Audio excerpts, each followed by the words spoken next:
सोने का रंग है शीशे का अंग है जो देखे दंग है क्या कहूँ हैरान मैं भी हूँ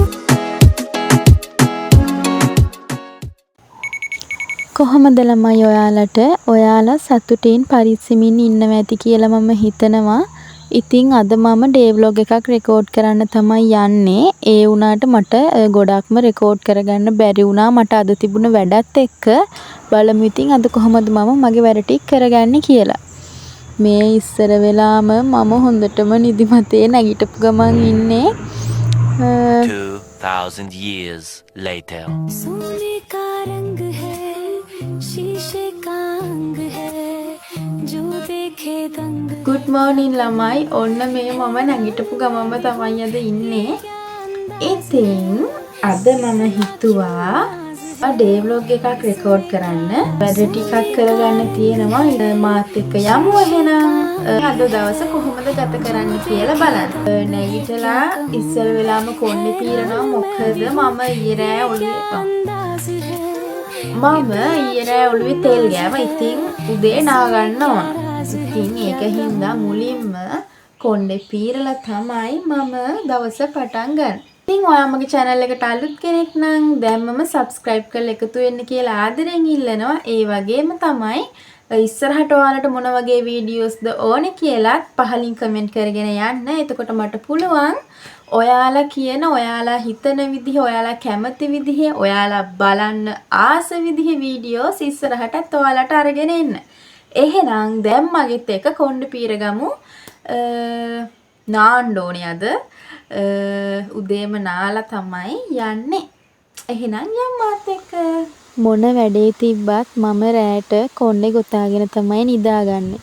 මොකද ඕක දැන් රැට හැමතැනම පැටලෙනකොට මට හරියට නිින්ද යන්නේත් නෑ. ඒ වගේම තමයි කොණ්ඩේ ගොඩාක් ගැට ගැහෙනවා.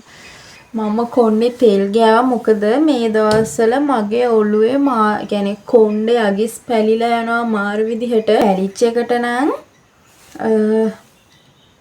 තෙල් ගෑවා. දැන් ගොඩක් අය කියනවා රැට තෙල් ගන්න එපා කියලා. ඒ වුණාට මම නම් රැට තෙල් ගාලා උදේට තමයි නාන්නේ. මට පහසුයි ඉතින්. මම ඒක හින්දා තමයි එහෙම කරන්නේ. ගොඩක් අය කියනවා රැට තෙල් ගන්න එපා කියලා. මම ඔයාලට කියන්නේ පුරුද්දක් විදිහට සාමාන්‍යයෙන් අපි දවසක් කර දවසක්වත් ඔළුවේ තෙල් ගන්න ඕනේ. මොකද එහෙම නැත්නම් අපේ අගිස් පැලෙනවා, කොණ්ඩේ කැඩිලා යනවා. ගොඩාක් ගෑනු ළමයින්ට තියෙන ප්‍රශ්නයක් තමයි ඒ කොණ්ඩේ කැඩෙන එක. එතකොට කොණ්ඩේ ඩැමේජ් වෙන එක, ඩැමේජ් වෙලා කැඩිලා යන එක ගොඩාක් ලොකු ප්‍රශ්නයක්. ඉතින් මේ දවස්වල මමත් ඒක ගොඩාක් අත්දකින කෙනෙක්. ඉතින් මමත් පුළුවන් තරම් කොණ්ඩේ කියන්නේ ගිය දවස් ටිකේ මට කොණ්ඩේ ගැන බලන්නම් බැරි වුණා. මම ගොඩක්ම කොණ්ඩේට පාවිච්චි කරන්නේ ගෙදර හදන තෙල්. ඒ කියන්නේ මමම හිඳිනවා ගෙදර තෙල් වගේක් ඔය ගොටුකොළ මුගුණු වෙන්න අනම්මනම් දාලා. දවසක මේ තෙල් එක හදන විදිහත් මම ඔයාලට වීඩියෝ එකකින් අරගෙන එන්නම්. ඉතින් දැන් මම නිදියපු එක අස් කරලා කාමරේ අතු ගාලා අද මගේ දවසේ වැඩ ටික එහෙනම් ඔයාලත් එක්කම පටන් ගමු. මම හිතනවා අද දවසේම රෙකෝඩ් කරන්න. බලමු. මට පුළුවන් විදිහට මම රෙකෝඩ් කරලා ඔයාලට තව දෙයක් කියන්න ඕනේ.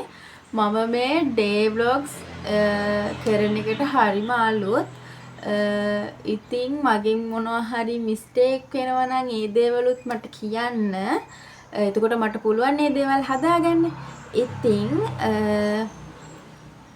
One eternity later. මගෙන් මොනවා හරි මිස්ටේක්ස් වෙනවා නම් ඔයාලට පුළුවන් මේ දේවල් මට කියන්න. මොකද ඒක හොඳයි. ඉස්සරහට ඔයාලට වීඩියෝස් ගේනකොට මේ දේවල් ගොඩක් වැදගත් වෙයි කියලා මම හිතනවා. ඉතින් ඔයාලා මගේ වීඩියෝස් වලට ගොඩක් ආස වෙයි කියලා මම හිතනවා. ඇත්තටම මේ දේ මම කරන්නේ මට මෙමරි එකක් විදිහට. මොකද ෆෝන් එකේ වුණත් මේ වීඩියෝ ක්ලිප්ස් එහෙම හැමදාම කාලයක් තියාගන්න බෑනේ. ඉතින් අර ෆෝන් එකේ ස්ටෝරේජ් මදි. ඒ ප්‍රශ්න එනවා. එතකොට කොහොම වුණත් මේවා يعني මම තව කාලයක් ගිහිල්ලා බලනකොට මම ඒ දවස්වල මේ දේවල් කරානේ කියලා මට අර හිතට දැනෙන්න අන්න ඒ විදිහට ගොඩක්ම කිව්වොත් මතක සටහනක් විදිහට තමයි මම මේ YouTube channel එක පටන් ගන්නෙ. I think එහෙම. ඔයාලා මාත් එක්ක දිගටම එකතු වෙලා ඉඳී කියලා මම හිතනවා. One eternity later. කතාව මෙහෙමම පැත්තක තියලා මම දැන් කාමරේ ඇඳ හස් කරන්න ආවා. උදේ නැගිට්ටට පස්සේ මම බෙඩ් ෂීට් නවලා ඒක ඉවරයක් කරලා දැන් මම යන්න ඕනේ නාගන්න. නාගන්න යන්න කලින් මම කරන දෙයක් තමයි ආවට පස්සේ අඳින්න ඕන ඇඳුම කලින්ම ලෑස්ති කරලා තියලා යන එක. ඉතින් ඔයාලටත් මේ මට තියෙන ලෙඩේ තියෙනවද? ගමනක් යන්න ඕනුනහම කොච්චර ඇඳුම් තිබ්බත් අඳින්න ඇඳුමක්වත් නැහැ. අල්මාරි ඉස්සරහට වෙලා පැයක් විතර කල්පනා කරලා ඔන්න මම ඇඳුමක් හොයාගත්තා. දැන් බලන්නකො ඊළඟට නාගෙන ආවට පස්සේ මම ඕක කරන වැඩේ. මම ඔන්න දැන් නාගෙන ආවා. නාගෙන ඇවිල්ලා දැන් ඉතින් ඇඳුම් මාරු කරගන්න තමයි තියෙන්නේ. ඇඳුම් මාරු කරගෙන මෙන්න මේ ටී-ෂර්ට් එක ගැලපෙන්නේ නැහැ කියලා හිතලාමයි මම ඇඳුමක් අරගෙන ගලවලා ඇඳනේ. මට විතරද ලෙඩේ තියෙන්නේ. ගමනක් යනකොට ඇඳුම් 2-3ම මාරු කරනවා. මං වගේ තව කට්ටිය ඉන්නවා නම් කමෙන්ට් එකක් දාන්න බලන්න. එතකොට මට හිත හදාගත්ත හැකි මං විතරක් නෙවෙයි මෙහෙම කියලා. ඔන්න අන්තිමටම ඒක ගැලපෙනවා කියලා හිතපු හින්දා මම ඒ ඇඳුම ඇඳගත්තා. මේ දවස්වල හැමතැනම වගේ කතා බහට ලක් වෙලා තියෙන කාරණාවක් තමයි රූපේ නඩත්තු නොකරන සෑම ස්ත්‍රියක්ම දරුණු හිත වේදනාවකින් පෙළෙනවා කියන කාරණාව. ඉතින් ඔයාලා මේ ගැන මොකද හිතන්නේ? මම නම් හිතන්නේ ඒක හරිම පොදු කතාවක්. ඒක සම්පූර්ණයෙන්ම ඇත්ත කියන්නත් බෑ. මොකද වර්තමාන පරම්පරාවේ කට්ටිය ගත්තහම කිසිම කෙනෙක් හිත රිදුනා කියලා Taman ලස්සනට ඉන්න එක නවත්තන්නේ නැහැ. මං කියන්නේ මම දැකලා තියෙන කට්ටියත් එක්ක බලනකොට රූපේ නඩත්තු කරනවා කියන්නේ ඔයා වෙනුවෙන් කරන ආයෝජනයක්. ඒ වගේම තමයි ලස්සනට ඇඳලා පිරිසිදුව පිළිවෙලකට ඉන්නවා කියන්නේ තේ වෙනුවෙන් කරන දෙයක් නෙවෙයි. ඒක අපි වෙනුවෙන්ම කරගන්න දෙයක්. ඉතින් ඒත් ඇත්තටම සමහර වෙලාවට හිත රිදීමක් හින්දා රූපේ නඩත්තු කරන එක අඩු වෙන්නත් පුළුවන්. ඒත් දැන් ඉන්න පරම්පරාව ගොඩක් ශක්තිමත්. මොකද ප්‍රශ්න තිබුණත් ලස්සනට ඇඳලා තමන් ගැන බලාගන්න එක ඒ වගේම ඒ බලාගන්න එකෙන් අපේ සෙල්ෆ් කොන්ෆිඩන්ස් එක තමයි වැඩි කරගන්න උදව්වක් වෙන්නේ. තමන් ලස්සනට ඉන්න එක නවත්තන්න ඕනේ නැහැ. ඒක අපි වෙනුවෙන් කරන ආදරයක්. ඉතින් ඒ වගේම මම අද දැකලා තියෙනවා ගොඩක් අය රූපේ නඩත්තු නොකරනවා නම් ඒකට හේතුව කිසිසේත්ම හිත රිදීමක් වෙන්න බෑ. කාර්යබහුලත්වය එහෙම නැත්නම් එයාලට වෙනත් අවශ්‍යතා තියෙන්න පුළුවන්. හැබැයි ලස්සනට ඉන්න එක නවත්තනවා වෙනුවට ප්‍රශ්න තිබුණත් ලස්සනට ඉඳලා ඒවට මූණ දෙන එකයි දැන් පරම්පරාවේ තියෙන ස්ටයිල් එක. ඉතින් මම හිතන විදිහටමද ඔයත් හිතන්නේ කියලා යටින් කමෙන්ට් එකක් දාන්න. මම දැන් යන්න ලෑස්ති වෙලා ඉන්නේ. චූටි මේකප් එකක් දාගත්තා. මගේ පවුඩර් එක ගාගෙන, ලිප්ස්ටික් ගාගෙන, අයිලයිනර් එකෙන් අයිලයිනර් ඇඳගෙන එච්චරයි. දැන් ඉතින් මට යන්න තමයි තියෙන්නේ. මම පෙන්නන්නම් අද මම ඇඳපු ඇඳුම. මේ තියෙන්නේ අද මම ඇඳගෙන යන එක. මේක තමයි පෙරුම් පුල්ල ඇඳුම් 10ක් විතර ඇඳලා ඔන්න මේක තමයි අන්තිමට මම ඇඳගෙන යන්නේ.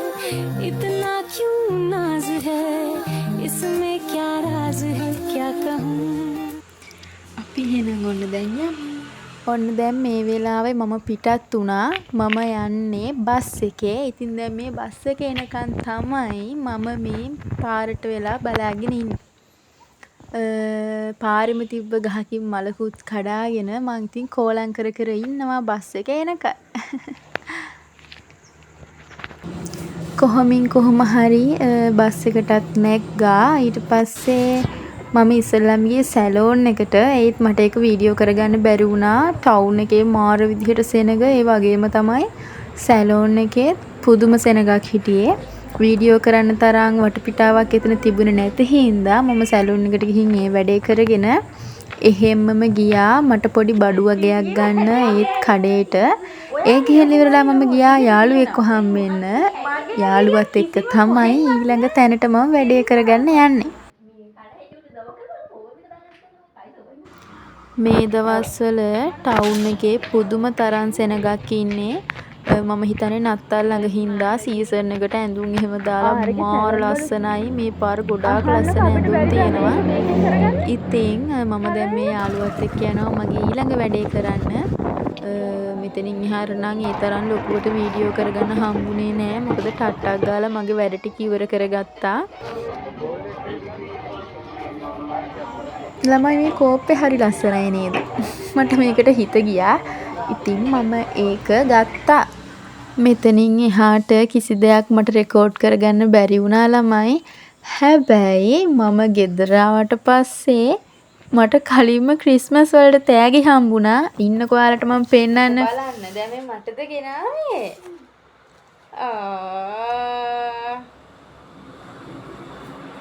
මේ කවුද? මේ කවුරුවත් නෙවෙයි. මේ ඉතින් ෂෝයනේ කමන්නේ ලස්සනයි. කවුද මේ කැපුවේ? කැපුවේ අප්පච්චි ලියලා දුන්නා. අප්පච්චිද ලියලා දුන්නේ? නෑ එයා අපට දුන්න මම ලිව්වා. නේ බලන්න මේකේ මොනවද තියෙන්නේ? දෙන්න බා. අනේ කොණ්ඩ බූලක් කොහෙන්ද ඔයාට? කොහෙන්ද මේක? ෆෝන් එක ගෙනාවනේ. මේ ෆෝන් එක මේ පැත්ත මේ මක් කළානේ. ඒක ගලවලා දාන්න. මේ බලන්නකෝ ඉතින් නත්තල් තෑගි ගෙනල්ලානේ. පෙට්ටිය. මේ ඉන්නේ අපේ පුංචිගේ නංගි. ඒ කියන්නේ පුංචිගේ බබා. ඉතින් එයා මට නත්තල් තෑගි ගෙනත් ළමයි බලන්නකෝ. මේ දවස්වල ඉස්කෝලේ නිවාඩු හින්දා හවසට හැමදාම මෙයා මාව බලන්න එනවා. ඉතින් කවුද හිතුවේ මට තෑගි උස්සගෙන එයි කියලා. පව් ඉතින් එයාලගේ හිත රිද්දන්න හොඳ නෑනේ. ඉතින් මමත් hina වෙලා සතුටින් ඒ තෑග්ග බාරගත්තා. ඉතින් එහෙනම් ඔන්න අදට මගේ vlog එක ඉවරයි. ආයෙ මම වීඩියෝ එකක් අරගෙන එනකන් ඔයාලා සතුටින් පරිස්සමින් hina වෙලා ඉන්න. බයි.